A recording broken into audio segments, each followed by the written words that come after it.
Football ലോകത്തെ ഞെട്ടിച്ചാണ് Neymar junior കഴിഞ്ഞ സമ്മറിൽ Saudi club Al ഹിലാലിലേക്ക് ചേക്കേറിയത്. ലോക ഫുട്ബോളിലെ ഏറ്റവും വലിയ താരക്കൈമാറ്റങ്ങളിലൊന്നായിരുന്നു ഇത്.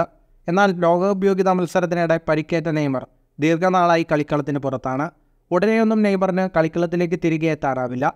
ഇതിനിടെ അൽ ഹിലാൽ നെയ്മറിനെ ഈ സീസണിൽ ടീമിൽ നിന്ന് ഒഴിവാക്കി. പകരം റൊണാൾഡോയെ ടീമിൽ ഉൾപ്പെടുത്തുകയും ചെയ്തു. ഇതോടെ അൽ ഹിലാൽ നെയ്മറുടെ കരാർ റദ്ദാക്കിയെന്ന തരത്തിൽ നിരവധി വാർത്തകൾ പുറത്തുവന്നു.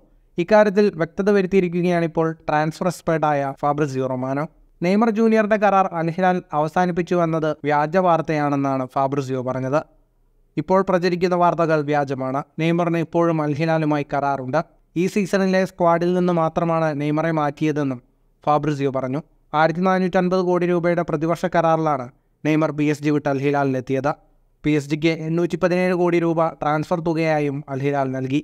ഫുട്ബോൾ ലോകത്തെ കൂടുതൽ വാർത്തകൾക്കും വിശേഷങ്ങൾക്കുമായി സ്പോർട്സ് കഫേ ഇപ്പോൾ തന്നെ സബ്സ്ക്രൈബ് ചെയ്യുക.